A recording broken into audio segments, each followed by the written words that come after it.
You're part of Constellation now. Part of our family.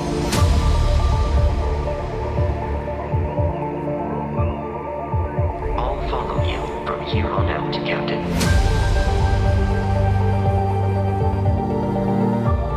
We're all here because we're committed to the biggest question of all. What's out there? Grab jump is ready. I love this part.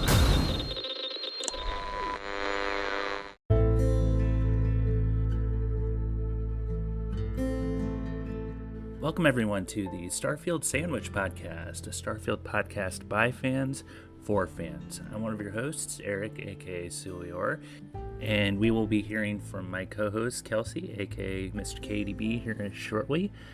But I guess we're going to break one of our rules here on this show. We don't typically talk about rumors, but there have been some really strong rumors going around here. And we'll be addressing those, like I said, here in just a bit. Ooh, man, the internet has really been set ablaze lately. Before we get to that, though, I did want to go through what I've been playing lately and highlight one of the members in the community, actually a few, with what I've been doing lately. So I have been playing Starfield. I'll get to that here in just a bit once I get into the thing that's going on in February. Other than Starfield, I'll start with Baldur's Gate. I have been playing a ton of Baldur's Gate lately. I picked it up around Christmas, and I have been loving the hell out of it. I've never played Baldur's Gate before. I've never really played D&D. I knew of the series, of course, and I've always wanted to do a D&D campaign, but I've never really had the opportunity or the time, because you have to dedicate a hell of a lot of time to a D&D campaign. But I really wanted to check this out, and the internet, like all of my friends, have been loving this game, and so I really wanted to check it out. And yeah, I have been absolutely loving it. I just started Act 3 yesterday, and yeah, it's been fantastic. Love chatting with everybody that I've been chatting with about the game, and they've been some help with some areas that I've had a little bit of trouble with, and yeah, it's been wonderful. Another game that has been pretty, how do I put this, polarizing, I guess is the word, is Pow World. I've been playing a lot of Pow World. I kind of took a short break from it lately. I was really invested in Baldur's Gate. I mean, I still am, but some of my friends are quite a bit farther along the game than I am. I just hit level 16 in Pow World. Say what you want about the game, whether it's a rip-off of Pokemon. Pokemon clones have been out since Pokemon has been out. Now, whether or not they use AI, that's up for debate. I tend not to put stock in rumors and speculation without any concrete proof. And people have been trying to give concrete proof that, Pow World used AI to generate their creatures, or they straight up ripped off Pokemon. Any Pokemon clone has creatures that are inspired by a certain Pokemon. Now, the Leafeon clone does look like a straight up Leafeon. I'm not gonna deny that. But here's the thing. The game is fun. People have been shitting all over this game, but the game is fun, and games are meant to be fun. And I have been having a lot of fun with this game, and a lot of my friends have been having a lot of fun with this game. Is it perfect? No. But what game doesn't have issues? I mean, hell, Starfield has issues. I've had issues with Starfield, but I still love the game. And there's a lot to enjoy. And one thing that's great about this game, I mean, it doesn't rip off the play of Pokemon. Like, the gameplay is completely different from Pokemon. It's a lot more like Arc or Breath of the Wild. There's a lot of comparisons that I can make to Breath of the Wild to this game. Even the music kind of sounds like Breath of the Wild to me. But one thing that's great about this game, and I mean, it's kind of like this with Breath of the Wild, where the farther along you get in the game, the more you level up, the more you craft things that will help you, the more the map opens up to you. Like, I'm going places that I didn't even know were there when I first started the game. So, yeah, say what you want about Palworld. It's a fun game, and there's a lot to love about it. And, yeah, it's again, a lot of fun, and that's the most important thing to me about a game, is that it's fun. Yeah, that's really about it. I mean, I've been playing a lot of 76. You can check out the recent tapes from the Waste that we put out, where I talk about a lot of my 76 gameplay. And with Starfield, I've mainly just been, I'm still playing Starfield quite a bit. I'm mostly focused on exploration and taking pictures. So I have surveyed quite a few systems, and I'm just about to wrap up with, I think it's the Gloombridge system, and I'm trying to decide where to go after that.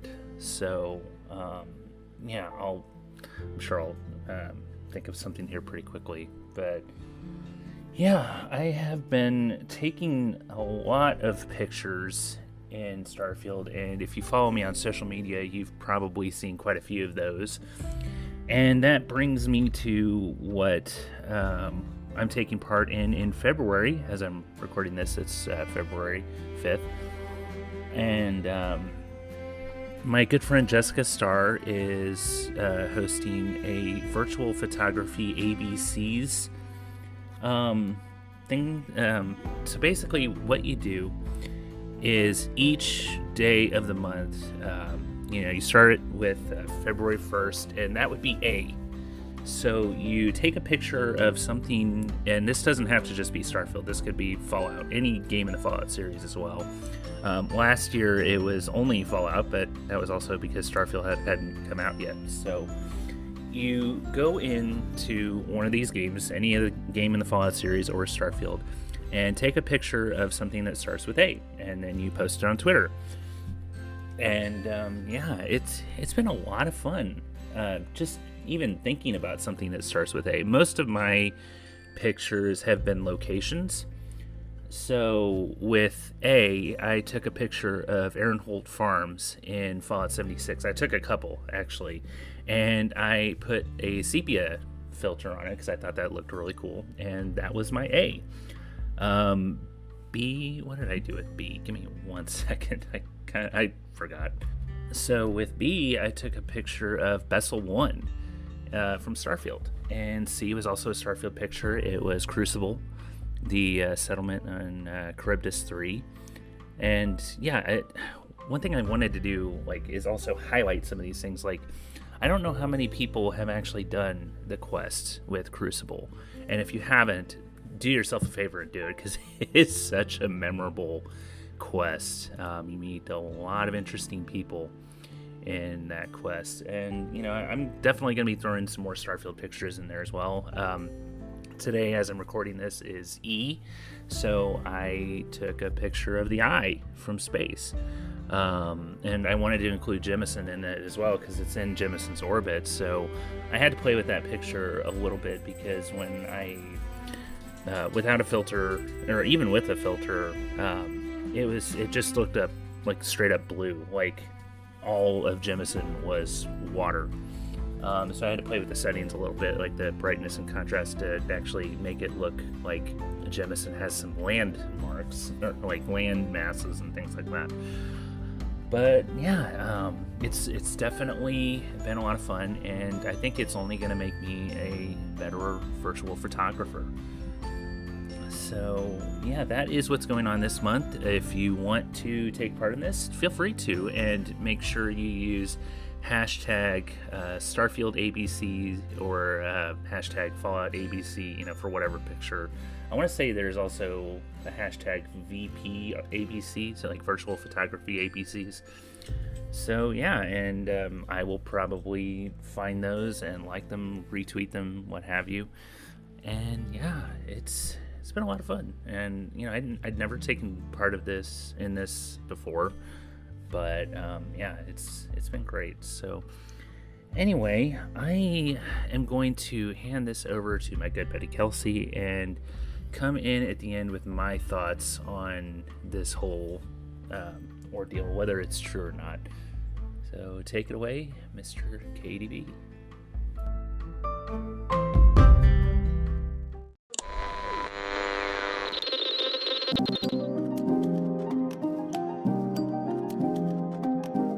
Thanks, Eric, for handing over to me. Yes, it is I, KDB, once again.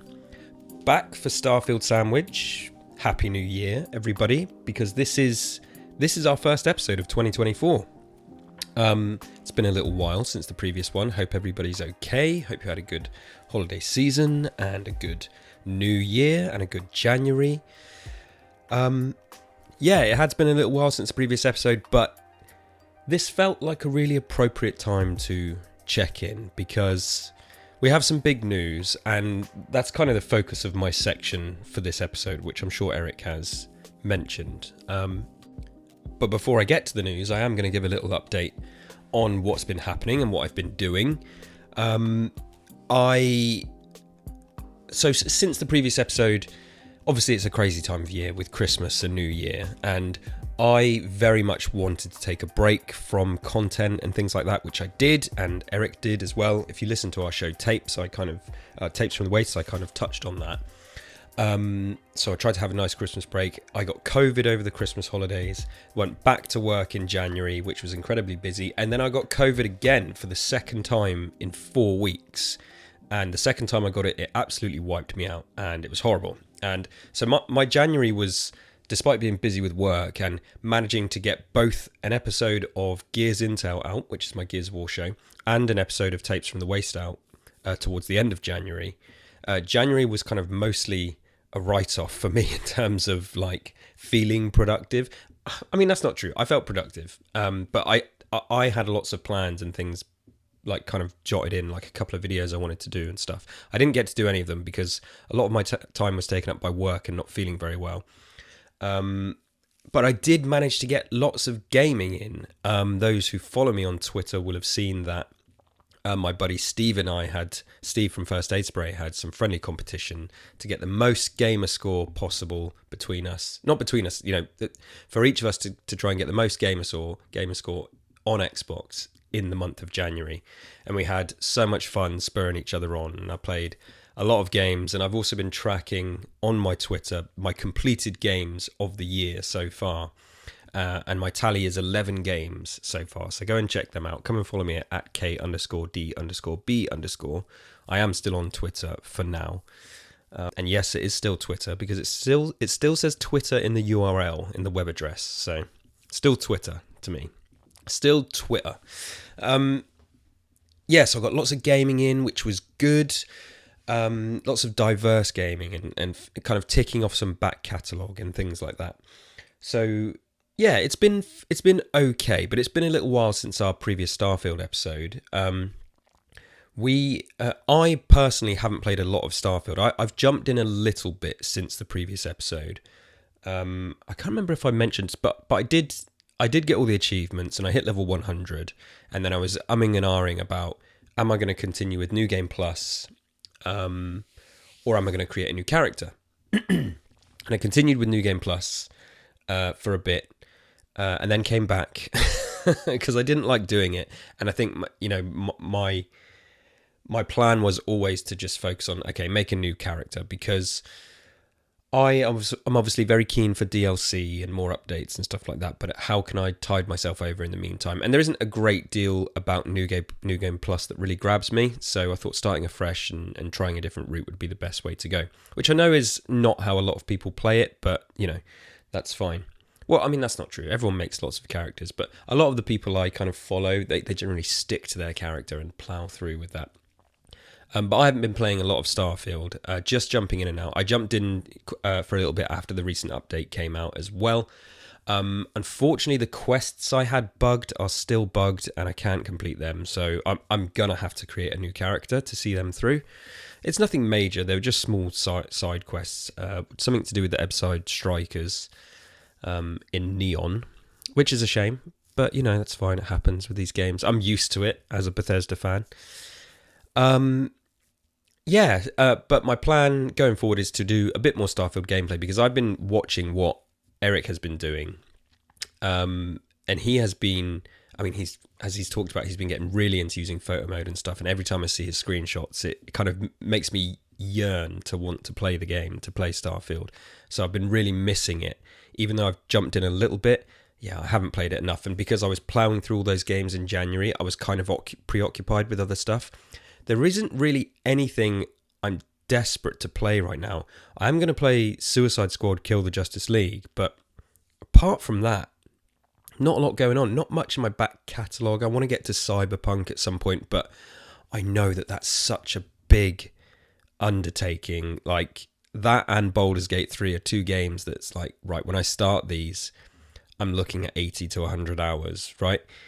And yeah, I'm scared of doing that at the moment. So I'm just kind of sticking to more brief gaming experiences. And I heard Suicide Squad is only like a 10, 12 hour campaign, which is all I really want to play it for. I'm kind of not interested in the live service aspect. Excuse me, my throat is a little bit hoarse as well. I had a weekend with some friends and we went out. We went on a night out, which I've not done in maybe a year and a half, maybe longer. Had a few drinks, drank more than I have in a little while. And I'm still feeling it 2 days later because I'm fragile and old. So apologies for the hoarse voice. But yes, so gaming, getting a nice lot of game time in, just chilling in the evenings after my busy days at work. Not producing a lot of content, but I did get episodes. Maybe I'm being too hard on myself. In January, I actually did 2 episodes of First Aid Spray. One was one of the video shows that we do, Tier Death Experience, where we ranked a lot of enemies from Resident Evil 2. And the other was... my mind is completely blanking. What else did we do? Oh, we did the so the Resident Evil 2 remake had a 5-year anniversary. So we did the podcast had previously done a review of the game when it came out, but I wasn't involved in that. So myself and Cy and Steve and James, we did a revisiting of the game 5 years later with the context of all the other remakes that have come out. So that was really fun. So if you like Resident Evil, go and check that out. So yeah, maybe, like I say, maybe I'm being hard on myself because I did a bunch of stuff for First Aid Spray, Gears Intel episode, and Tapes from Waste. And yeah, ploughing on. 2024 is going well so far. I produced more podcast. I was directly involved with and produced more podcast episodes in 2023 than I have in any previous year. I think it was like nearly 60 episodes across all the shows I'm involved in, which, so that averages out about one a week, maybe slightly more. And I guested on some other shows as well. So it was a busy year last year, and I want to try and keep up that pace. But yes, so maybe January was okay. And I think I just felt terrible because of getting COVID that second time. And I really got the brain fog as well, which people talk about. But anyway, enough kind of boo-hooing about me. That's kind of in short what I've been up to. But the main thing I wanted to touch on today, we wanted to kind of get a hold of this while it was fresh and new and give our reactions to it. I think Eric's going to give his 2 cents a little bit after my section here. But I like getting into the nitty-gritty side of this kind of thing when it comes to the platform and things outside the game as well, which some of you may not be interested in. But, I do find I take a lot of interest in the whole broader gaming world, even though that at the core of it, the games are really kind of the only thing that matter to me. But the games don't potentially don't exist without platforms or don't exist without hardware, potentially. You know, everything's kind of in flux and going in weird directions. So, and Starfield is the big talking point because, yes, we had some news. We had some big news. For those that don't know, if you've been living under a rock, I'm just going to pull up the article here. So, Xbox Era, who are an Xbox website and channel and podcast that covers Xbox and gaming, and I'm a fan of these guys. I'm a fan of Xbox Era. I think I probably listen to their show. I don't really visit their website, but the podcast that they do, I listen to most weeks. They do a weekly show. I check out their reviews. I think Jesse at Xbox Era is really good and honest and authentic with his reviews. And they are a they're one of my go-tos, I suppose. But yeah, I suppose one of my go-tos for Xbox content, because there's not many out there that are really great. And Xbox Era do some stuff and, you know, share some opinions sometimes that maybe I don't agree with, but that kind of doesn't matter. What matters is their coverage generally feels authentic and not clickbaity. And yeah, I get a lot from them. So I woke up this morning and was a bit shocked to see, well, shocked is the wrong word, because as I'm going to touch on in a minute, there's a large part of this that is completely unsurprising. But if you've been living under a rock, what I'm going to do is I'm going to read the article for you. So if you already know the article, you've read it, you can probably skip forward 2 minutes. But for those that don't know, Xbox Era have an exclusive. Microsoft plans Starfield launch for PlayStation 5. For many weeks now, rumours have persisted regarding Microsoft's intentions to release a number of first-party games, namely Hi-Fi Rush and Sea of Thieves, on rival platforms. According to our sources, who have asked to remain anonymous because they were not authorised to talk about the company plans, that list of games also includes Bethesda Game Studios' Starfield.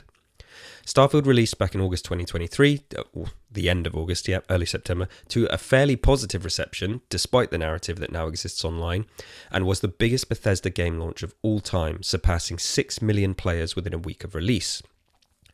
Now it looks as though Microsoft are planning on bringing Bethesda's newest RPG universe to an entirely new platform, PlayStation 5. According to the sources, we understand that currently Microsoft are planning a launch for Starfield on PlayStation 5 post the release of the already announced Shattered Space expansion for Xbox and PC, which is on target to arrive at some point later this year. We've also been informed that Microsoft have made additional investment into PlayStation 5 dev kits to support ongoing development efforts, adding further fuel to the fire.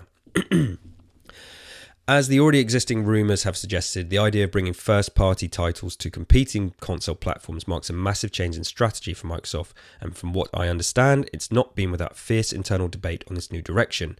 Releasing Starfield on PlayStation 5 contradicts the original statement around exclusivity made by President of Xbox Sarah Bond during the Xbox and Bethesda Game Studios Summer Showcase of 2021. According to our sources, Microsoft's senior leadership have reportedly debated the various pros and cons of releasing more of their exclusive software elsewhere, and internally, not everyone is necessarily happy with the decision, but recouping the potential money left on the table by releasing it elsewhere has arguably won out. According to sources, Hi-Fi Rush's release on rival platforms is tentatively planned for Q1 this year, and we've been advised to expect Microsoft to make a more public announcement on this new strategy this month. How do you feel about Starfield coming to PlayStation 5? After all, let us know in the comments. So yes, that's directly from Xbox Era's website. Go check out their website, subscribe to their YouTube. Now, we usually wouldn't kind of dwell on rumour and speculation, rumour and innuendo, if you like. But the reason I wanted to talk about this is because I know, as somebody who follows Xbox Era, this hasn't gone out. This hasn't gone out unless there is some serious smoke to the fire. So as far as I'm concerned, this report is fully accurate. It's fully legit, and I am now in a frame of mind where last week, if you'd have asked me and I said, no, it's not coming to PS5, because I felt it was fully locked down and was on PS5. Now, just from reading this article and knowing how Xbox Era are trying to conduct themselves, they're kind of staking their reputation on this. This wouldn't go out unless it was legit. Now, obviously, plans can change. nothing has been officially confirmed. That has to be stressed. Nothing has been confirmed. We don't know who these sources are, but I just wanted to talk about it because of the validity I see in what Xbox Era do, and this wouldn't be put out to just, kick up a fuss and cause and stoke engagement and all that. No. Somebody at Microsoft or Xbox, somebody legit has been speaking to people at Xbox Era, and so they're either being fed false information or this is happening. All the plans can change. So that's why I wanted to talk about it a bit more today. In terms of my immediate reaction, I suppose you could say I'm actually not that surprised. Given, as the article kind of talks about, we kind of already knew, even though there's been nothing official announced, that it looks like some other Xbox games are coming to other platforms like Switch and PlayStation. So when I read it initially, I was just like, oh, okay, I'm unsurprising. But the more I sort of read it a couple of times, and the more I thought about it, this one definitely has bigger implications for Xbox as a platform and a brand than I would argue something like Hi-Fi Rush and Sea of Thieves does. So there's a couple of ways to look at this, really. On the one hand, me personally, and I've struggled to find a hard argument against this, more people playing Starfield, more people playing more games is brilliant. That's a great thing. That's a good thing. Double thumbs up on that one. A big Vault Boy thumbs up. To me, it makes no difference where games are as a player and as a gamer. I've kind of talked about, possibly on this show or some of my other shows in the past, how Game Pass gets more games to people, and Game Pass potentially being available on other platforms is good, and it being available on TV and cloud and all that. Good. More games to more people. There is absolutely an argument for exclusivity. I mean, exclusivity kind of exists because it's what lots of people do. I think Xbox have made clear in the past, or at least people at Microsoft, that they would rather not do exclusive stuff, but they do it because they kind of have to, because the competition does, because PlayStation do and Nintendo do. There's also something to be said for how exclusivity does kind of add interest to a game. Now, this is usually more beneficial when it's a smaller game or an indie game. I can't remember if it was on this show or one of my other shows. I talked about how games like last year we had Scorn and Stray, which were two exclusive games for a while on Xbox and PlayStation 5, or PlayStation 4 as well, respectively. And I would argue that neither of those games would have got the coverage and kind of, hype behind them that they did had they not been exclusive, because they were both very small, kind of short, nice looking, artistic games, great games. But the very fact they were exclusive, I think, helped the marketing and helped more people play them, helped them sell more copies. And I think that's just, there's no argument against that. It makes perfect sense. It makes far less sense, I suppose, when the games are huge, because, I mean, with something like, well, when I think of the big exclusives with Sony and with PlayStation and Xbox, from what I understand, as good as those games are for PlayStation, people don't buy PlayStations for those exclusives. I'm not saying nobody does. There are some people do. What I mean is, in the broad sense, in terms of the numbers and the sales, nobody's buying. Well, not nobody. Most people are not buying a PlayStation to play God of War. They will play it because they have a PlayStation, but the facts and the numbers and the data tells us that most people on PlayStation are playing Call of Duty, FIFA, Fortnite, etc. As far as I'm aware, the same applies for Xbox, but I believe that the margin is tighter. I think more people do buy Xbox for the exclusives than they do on PlayStation when you look at what are the most played games on Xbox.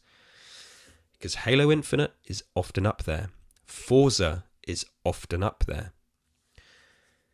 Starfield was up there a lot. Although I don't know if it spiked the game. If it spiked the console sales. I can barely talk. So exclusivity is a weird thing. I think the industry has definitely been moving away from it more and more. Even Sony are. There's games. Helldivers is on PC day one at the same time that it's on PlayStation, right? I know that's not first party, but they're basically treating it like first party. The PlayStation games are coming to PC a year later. Didn't Death Stranding come to PC like 6 months later or something like that? So Sony get it. They get that they need to sell those games. Yeah.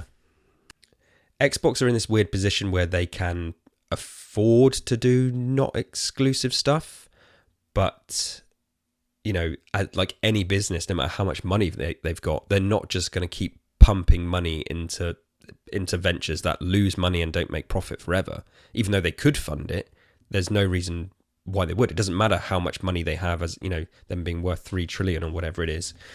So yeah, there's a couple of ways to look at it. As I said, as a gamer, to me, it makes no difference where the games are. It's amazing. The thought of being able to say to my PS5 owning friends, guys, like later this year, Starfield is coming out for PS5. You'll finally get to play it. And, these people I know that aren't going to buy an Xbox for whatever reason.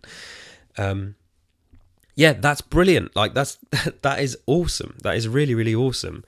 And then, just on the issue of Hi-Fi Rush and Sea of Thieves, I feel like they're actually natural kind of choices to go to other platforms. I fully encourage that they go to other platforms. Starfield is different, which I'll get to, but Hi-Fi Rush Sea of Thieves it's old for a start. What is it? 5 years old, something like that. It's also a live service game, and kind of lives and dies on player base.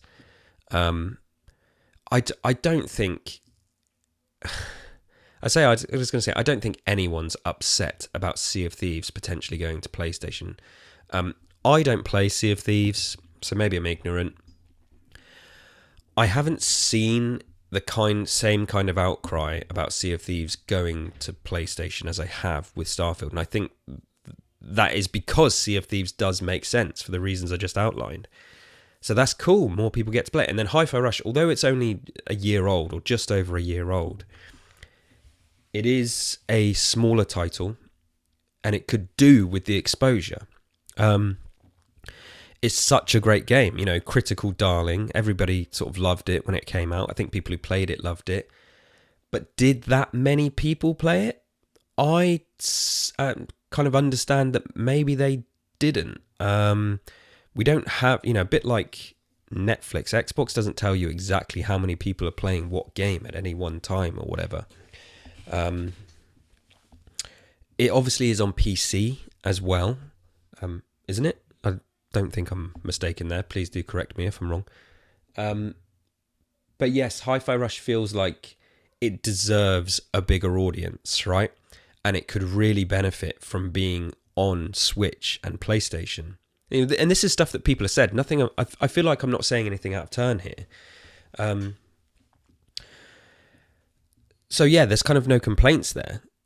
So from a player perspective, and as a supporter of gaming and games and wanting studios and devs to do well, yeah, Sea of Thieves on PlayStation, great. Hi-Fi Rush on PlayStation, great. No problem. Like, it's kind of dumb that, Hi-Fi Rush would be exclusive forever. And a live service game being exclusive forever, it just doesn't make that much sense. You do have the question of messaging, which, as we've seen, has been a bit back and forth. Publicly, executives at Microsoft and Xbox can't seem to be saying the same thing. And I'm not going to rehash all of that, but some of them are saying yes, they're going to be everywhere. That includes the rival platforms, and then other people are saying no, they're not. So there's clearly a bit of an internal messaging war going on at Microsoft. So it is confusing, and I do think they need to clarify what's going on. However, at the same time, they have, through the means of Game Pass, been trying to say more games everywhere as much as possible in front of many people. They haven't ever ruled it out completely that games will be going to other platforms. And I think the actual line that has been used across the board has been, it will be case by case. And I don't mean Xbox Studios games. What I mean is when they bought Bethesda, when they're buying Activision Blizzard, because everybody's kicking up a fuss. Microsoft owns all of these games, and they're going to all be Xbox exclusive. I don't think anybody thought when I might be being stupid here. I don't think anybody thought when Microsoft bought Bethesda that every single Bethesda game going forward was going to be exclusive, because they said that that's not the case. They said it would be a case-by-case basis. And then the same with Activision. So there is no contradiction there with messaging. However, this is where stuff gets a bit sticky for me. With a game like Starfield, this is something that they quite strongly put the word exclusive behind. They, from all accounts, cancelled the PlayStation version because they understood that, okay, we're acquiring Bethesda. Not every game in future is going to be exclusive, but this is a big one. We'd like to have another big exclusive. Sony have their big exclusives. Nintendo have their big exclusives. Xbox has a few, maybe not as popular as some of the other exclusives on the other platforms. That's fine. And they saw an opportunity and thought, yeah, okay, we're going to make this one exclusive. It's going to help encourage, Game Pass signups. It's going to help encourage sales of the consoles. Makes sense. It makes sense from, a business decision. Excuse me. Which sounds kind of like, cynical and just like, oh, but what about the gamers? But the thing is, Starfield being exclusive to Xbox doesn't appear to have hurt its success. There's other things which may have, we've been over it on this show. But just looking at player base, success on Steam, success on Xbox, copies sold, players within the game, millions. Starfield is a success. Could Xbox have done with some higher numbers on Metacritic? Absolutely. But to me, it's wild that they would be banking. It sounds like they're banking the exclusivity of Starfield off of maybe some warm reception on some of the reviews and a Metacritic score. Because loads of people bought Starfield. People chose to purchase Starfield on PC, on Steam. The game has done very well. Now, did it do as well as they like? Apparently not. This is the sticky part to me, because where we've established that Hi-Fi Rush and Sea of Thieves, yep, natural choice. I could probably think of 10 other games. It felt like they were making Starfield an Xbox game. And yes, I know it's not an Xbox Studios game. It's a Bethesda game. But it felt like they were like, this is one that we want to nurture. They gave the time and support to Bethesda to make it the best it could be for the Xbox platform. And they did it, and they pulled it off. And despite, discourse online, the game has been a success. But maybe I'm ignorant. Maybe they had projections which they have not met.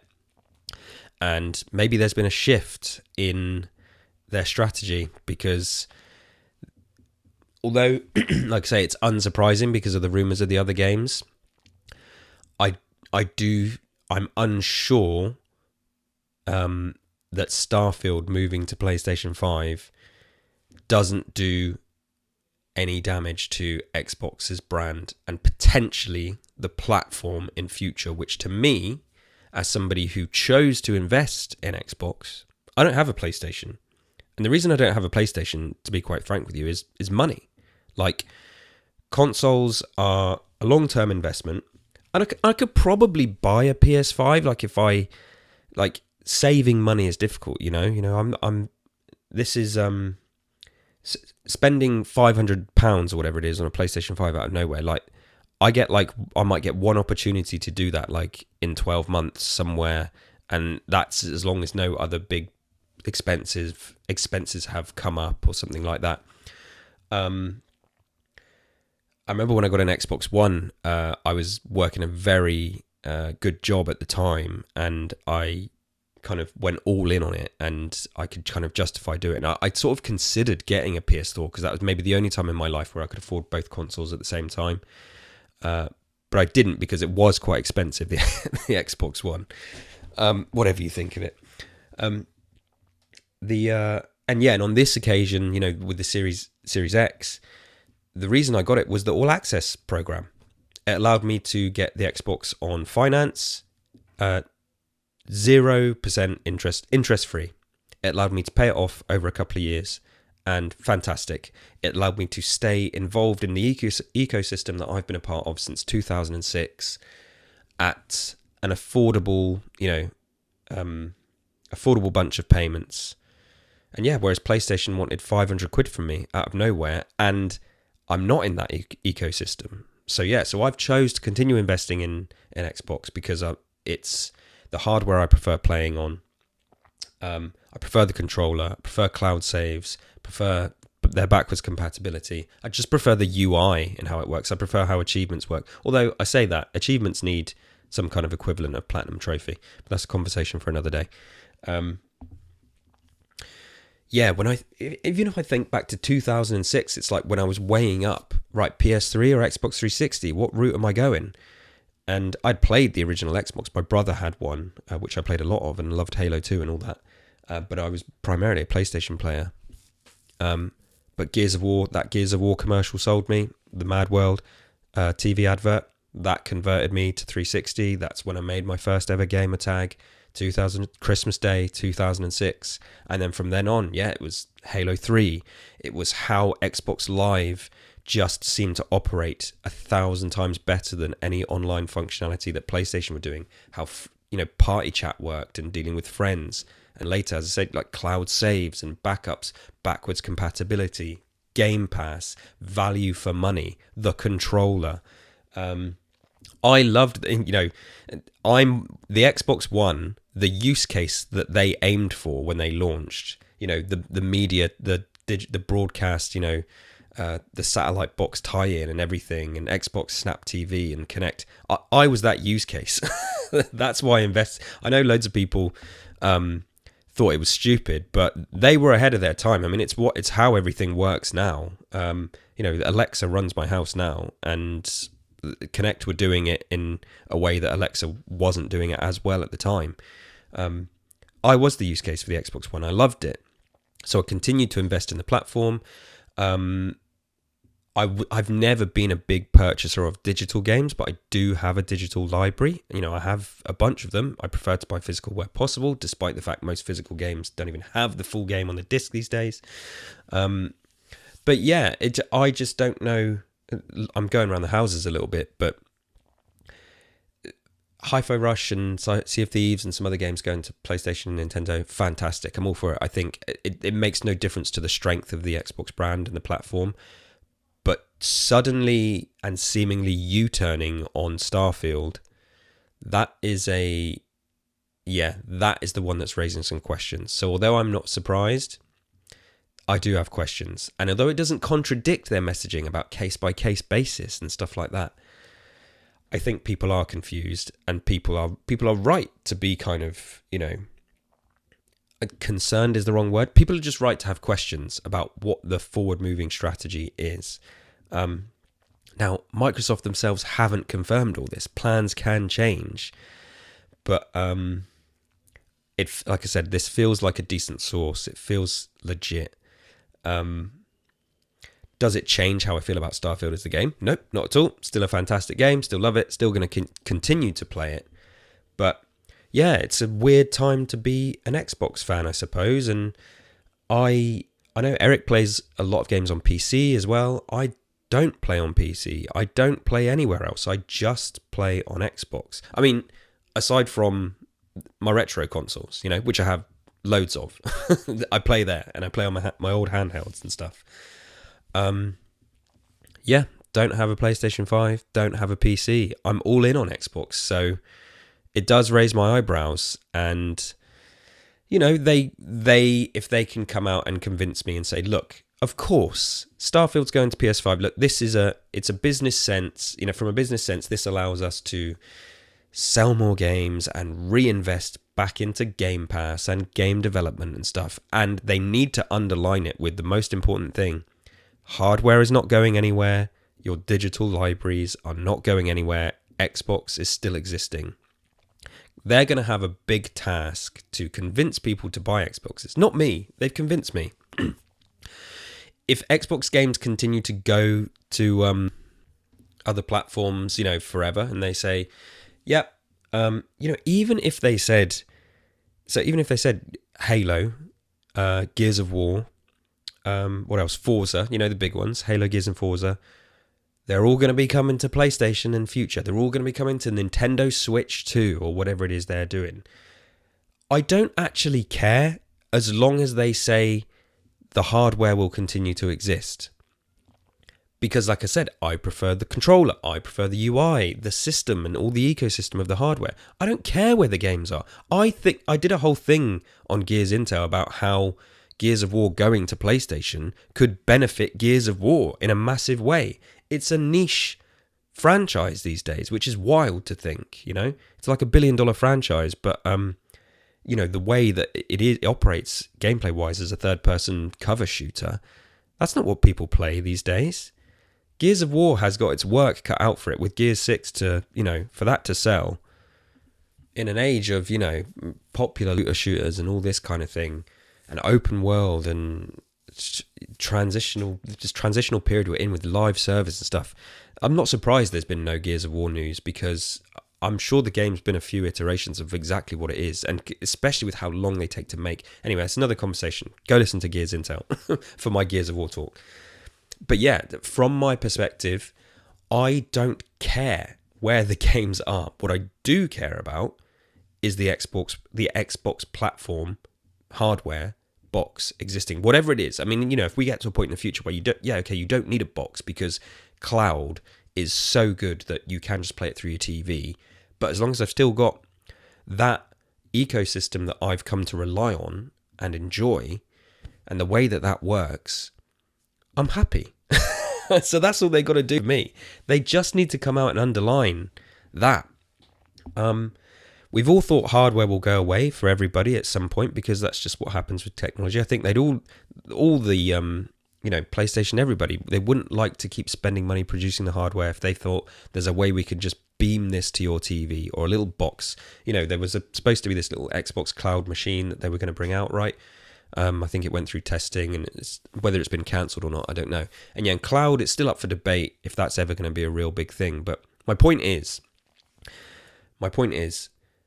for me, what matters is the hardware in the ecosystem. And I think Xbox need to come out and guarantee that still exists, because maybe they feel like people aren't buying the Xbox for the games, for the most part. People are buying the Xbox for Game Pass and, yeah, as I said, the ecosystem, cloud saving, and the controller, which, they've always had the big thing about not being beaten on power, which potentially they're about to if all this stuff about the apparent PS5 Pro comes out.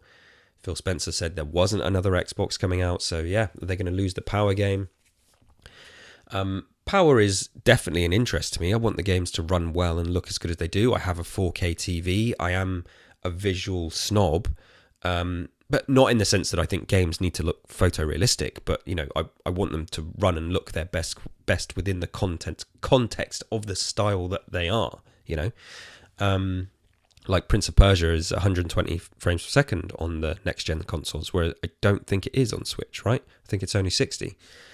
And I have 120 frames per second TV, so 120 hertz TV. Sorry.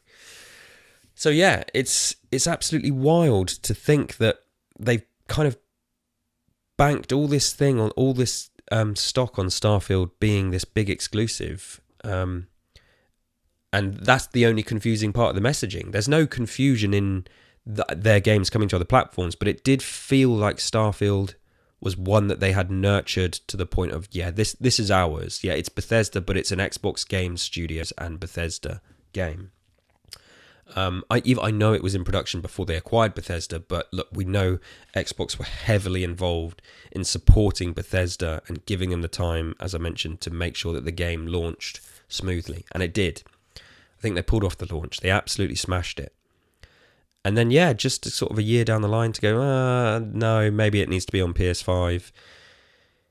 Questions, big questions. I've been rambling a bit, but I just wanted to come on and vent because I don't really have any other place to do this. So I'm not going to vent in a tweet. I did make a funny tweet that, well, I made a funny tweet. You could be the judge of that. I thought it was funny. I often am just tweeting for myself these days. I said, yeah, I'm looking for what Starfield's about to become a 91 on Metacritic. Because, yeah, you know why. You know why I'm saying that. So, yeah, what do you think? Let us know. I know Eric isn't necessarily buying massively into these rumours. And, you know, I get his perspective because, like I've tried to say, I actually don't care where the games are. Like, it's not important to me. But I am a fan of the ecosystem, the UI, the hardware. I think it's better than PlayStation. Like, you can talk about games all you want, and personally for me, there are a lot of games on PlayStation I would absolutely have to play. One day I would. They look fantastic. Anytime I've used a PlayStation, I do not enjoy the UI. I do not enjoy how it operates. I do not enjoy the store. The controllers are terrible. The new PS5, the PS5 controller is the best controller I've ever had. Easy. It's still not as good as the Xbox controller. Haptics, fine, great. It looks like haptics are coming to the Xbox controller with the next iteration anyway. So, yeah, kind of relevant. And some people don't like haptics in certain games. But as a thing to hold, yeah, it's just a better controller, objectively, as far as I'm concerned. Unless you've got really tiny hands, the PlayStation controller has never felt comfortable to my hand. So yeah, there's all these reasons, and I happen to, luckily for Xbox, be a huge Gears of War fan. Some people don't like it, so that's absolutely fine. But it was a big factor in me originally investing in the 360, and why I've continued to play wherever Gears of War is. But then through that, you know, I've come to love and appreciate and see what is so awesome about the platform and the hardware. So, yeah, I really hope Microsoft don't give up on the hardware and the platform, because that's the main thing for me. Starfield being on PS5 is fantastic for players, and I'm kind of all for it. But I am absolutely over here going, I hope this doesn't mean they're going to become Sega. Which sounds dramatic, I know. There's a lot to be seen. There's still a lot for it to be clarified. I try to be sort of indifferent about the business side of things, but you know, we have stuff that we enjoy. It's possible for big companies to go away. It's possible for Sony to go away at any point. One or two wrong business, you know, decisions that are bad bury entire empires. Look at Blockbuster. You know, they didn't adapt. Look at look at retail. Look at the high street. You know, businesses closing down left, right, and centre. From what I understand, Sony isn't working with great margins either. So it feels like Microsoft are here to disrupt. It feels like the old way of doing things, you know, and disruption is potentially a good thing, right? We all know stuff's changing. We don't want to be paying £120 for a new game because of these astronomical budgets and stuff like that. So I do have concerns there. If Xbox was to go away and everything was to be left to Sony and the old model of the old way of doing stuff, I can't afford to play as many games as I've been playing these last few years. That's not really a world I want to live in. I want Xbox to be here, and it's up to Microsoft and Xbox to give people reasons to continue investing in them. And is Game Pass good enough? Because it feels like that's what they're just kind of banking everything on. And then there's the hardcores like me where it's like, yeah, I want my cloud saves and my digital library. The only other real question, or I suppose concern question I have is that, this is currently a one-way street, which, I'm talking about Microsoft being a disruptor, and maybe they are the ones to change this. Who knows? But, it's a one-way street. We're not getting the PlayStation games on Xbox. We're not getting Nintendo games on Xbox yet. It may still happen. Who knows? I don't see PlayStation letting go of them so quickly, but I don't know. Nintendo, maybe they could be swayed. Or maybe they don't. Maybe they don't need to. They sell bonkers numbers of their games and consoles. But so yeah, I think, the very fact that Microsoft are doing this, it kind of hints to them maybe they feel like they have no choice. And so to try and disrupt the model, to try and disrupt the way things are done, and to take that risk is the only way to maybe succeed in the long term. So, yeah, it's annoying it's a one-way street. I would love to know that, Starfield's going to PS5. Oh, and by the way, God of War coming to Xbox next year. Why not, I don't even need God of War Ragnarok. I haven't played the first one yet. Well, no, it's not the first God of War game, but... So I would love to see it become a two-way street eventually. I'm happy to wait. I don't need exclusives at the same time as PlayStation, I'm kind of cool with that. Like Silent Hill remake's coming out, Silent Hill 2. I think it's exclusive to PlayStation for a year. It's kind of annoying. I got plenty of stuff to play. As long as the fact that I know that it's very likely coming to Xbox later, cool. Knock yourselves out, Sony. Knock yourselves out, Konami. It's fine by me. So timed exclusivity, I'm kind of less annoyed about because I know from a business standpoint it makes a big deal because really that, that's it, FOMO and all that. To me, FOMO is a joke and you shouldn't let it control you. There's so many games out there. Go discover some new games, play them, buy them, find some indie games, spend your time playing other stuff. My backlog is huge as it is, so I'm fine with timed exclusivity. Yeah, I hope it becomes a two-way street. I can't imagine they're going to come out and say that anything's going away because yes, well, I don't know. I need to correct myself there. And because Stadia and Google did exactly that and they refunded everybody. So, yeah, it's actually not out of the realms of possibility that we reach a point one day where Xbox and Microsoft have just said, no, I'm sorry, it doesn't work anymore. You may have bought 100 games in your digital library. Every single one of them are getting refunded. They can afford to refund people. It's going to cost them, a couple of billion? That's nothing to them. They can refund everyone, no problem, and they would rather do that than fund a project that's not making them any money for the next 50 years. So I actually can see that happening, as kind of doomy and, scaremongery that sounds. But like I say, I can see it happening because it's happened. It happened with Stadia. So I don't want Xbox to go that route. I think, now, obviously they're in a better position than Stadia, from what I understand, and they've got more going for them. Why Stadia failed is not something I'm here to talk about. Terrible service. Good technology, terrible service. But yeah, not here to talk about that. Xbox has a bigger empire, has a bigger legacy. It would be a real shame to throw all that away. So yeah, I don't think that's the route they're going, but clearly things are changing. Completely cool with more people playing more games. Completely cool with more people playing Starfield. But these questions are now there. What does this mean for the future strategy? What does it mean for the platform? What does it mean for the hardware? Because Starfield felt like it was sitting on the shelf alongside Halo, Gears and Forza. It felt like this is ours. This is an Xbox game.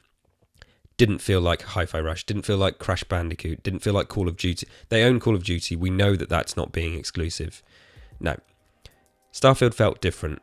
So I'm very, very intrigued to see where things go. I'd love to talk to you guys about it. Come and tweet me. That's the best way to reach me. K_D_B_. let me know what you think. Tell me why I'm wrong. Tell me why I shouldn't be upset, or tell me why I'm right. You know, I'd say I'm not upset. Tell me why I shouldn't have these questions.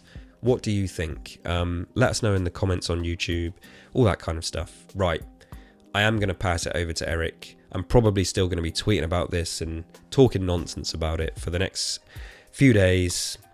And then I'm going to play some more Starfield and just enjoy it, because you know what? The game is damn good, man. The game is so good. I love Starfield, and the silver lining to this, whatever happens, is I think many people who haven't got to experience Starfield yet, if this game is coming to PS5, I think they're going to love it too. So yeah, I'm going to sign off for now. Till next time, stay safe out there, travellers.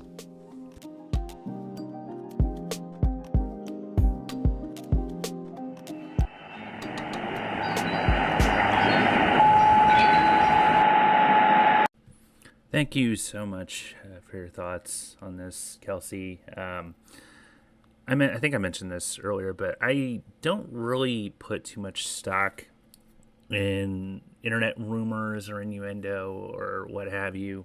How long has the Switch 2 been just around the corner? Like, hey, it's going to release this year. Well, the Switch has been out for over 7 years now, and I think that the Switch 2 rumors have been around for close to that amount of time. But you never know. And, Kelsi and I are both wrestling fans, and there's always rumors going around about, this person's going through this, and, this person's got an injury, so they're going to be out for this amount of time. This person has been doing this behind closed doors. Who knows? Here's the thing, though. If this is true, I think this could be really good. The ratings, we all know what happened with the ratings with Starfield even before the game officially launched. There were so many people upset that it was going to be an Xbox exclusive that the review bombing was ridiculous. And, I've never really liked exclusivity when it comes to any sort of media, really. I think that they should be made available to as wide of an audience as possible, and because that just means you'll be possibly making more money with it. I know it's been around forever. Nintendo had Mario, Sonic was Sega, what have you, and competition is a good thing. But at the same time, why would you cut yourself off from a huge portion of the audience, the consumers, the people who are wanting to buy your product? So I get why PlayStation people were upset that they essentially got cut out from this, because, you have to have a pretty decent PC to be able to play Starfield in a lot of games that come out these days. I can't play Death Stranding on PC, even though it's part of Game Pass. I could, but the lag is real. So I get why people are upset, but the fact that they were going and trying to get Starfield to fail before it even really came out, simply because they were pissed that they couldn't play it, that's fucking stupid, in my opinion. How are you that miserable with your own life that you have to go and try and ruin somebody's livelihood? Because these people have lives. This is their means of income. This is their means of paying rent or mortgage, feeding their families.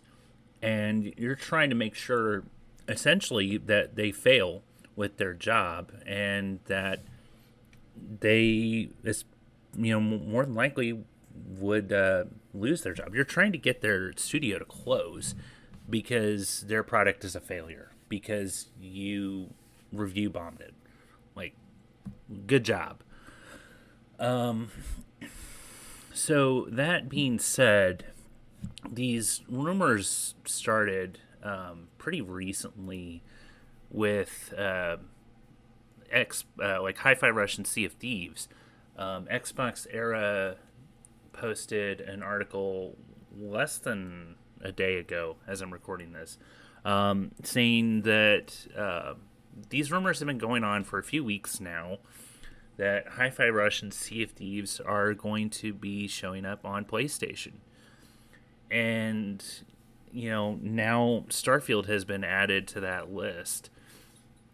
So, I don't know. I don't really know so much of what to think about this. If it's true, then great. People will be able to play these games that a lot of people, a lot of them were really upset that they weren't able to play. That's great. But it also makes me wonder, what was the point of buying Bethesda in the first place and buying these other studios? Like, Sea of Thieves is a first-party Xbox exclusive.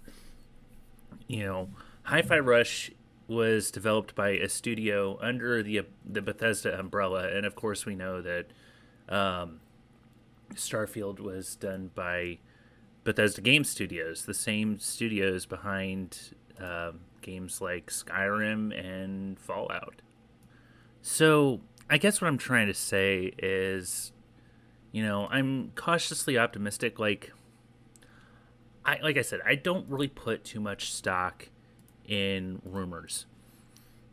But if it's true, then I don't know. Maybe Microsoft just has some sort of deal where it was a time limit thing with Starfield, because Starfield has been in development forever. Since at least they finished with Fallout 4. So, yeah, and then of course that was before the deal, before Microsoft bought them out. So I don't know. I hope that people will be happy that this sort of thing, and who knows, maybe we'll get games like Spider-Man on Xbox. I would love that. I think the whole console war thing is stupid. I know Kelsi has said that on the show, but I wholeheartedly agree with him. Like, I've never liked the exclusivity. Like, in people just being, upset because, well, I can't play this, so I'm just going to trash it. Like, anybody who tries to start a console war with anything I've posted, I just block them or mute them. Because I don't think that mentality is healthy in any way, shape, or form. Competition is, but not to the point where you're trying to destroy somebody's livelihood. Or, just don't yuck other people's yum. I have so many games on PlayStation that I would love to play. Spider-Man games, God of War, Uncharted, so many PlayStation games that I would love to play. And I understand that people don't have the money to buy both consoles. I get it. I don't. But that doesn't mean I'm going to shit on every PlayStation game that comes out simply because I can't play it. That's childish. So, yeah. For me, this is just going to be a wait and see for me. If this is true, great. If not, then, it's no skin off my ass. Like, I never expected these games to go on PlayStation in the first place. So, yeah, that's about all I've really got to say about that. I know Kelsi, I basically left this episode to Kelsi because he had a lot more thoughts on this than I did. He's much more into the business sense of this than I am. I just enjoy playing the games. I mean, I do get into the business. I do research the business part of it a little bit, but yeah, I just enjoy playing the games. I'm a fan. So anyway, that is it as far as this episode goes. I do have an episode in mind for more lore episodes next up. I think I said that we were going to be doing the Narian War, but then this came up and we just couldn't ignore it. So yeah, that episode will be out fairly soon. So if you would like to get a hold of us, you can find me on Twitter, Instagram, and Blue Sky at IanGold08. You can find the show on Twitter at StarSandPod and Instagram at Starfield Sandwich. You can find my other shows that I do, of course, there's Tapes from the Waste that I do with Kelsi here, and then I also have Tamrielic Adventures. I just recently put an episode of that out addressing the Gold Road announcement, as well as talking a little bit about the Dawn Guard faction.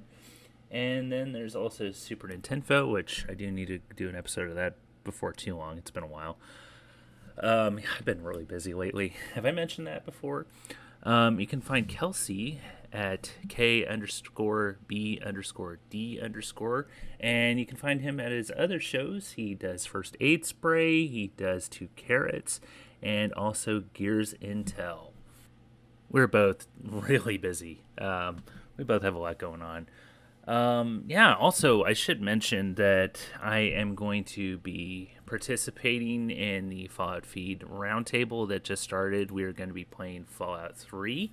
I have actually started streaming a little bit more. I streamed some Fallout 3. I rolled my character. Well, my character was rolled for me, and so I created the character that I was rolled.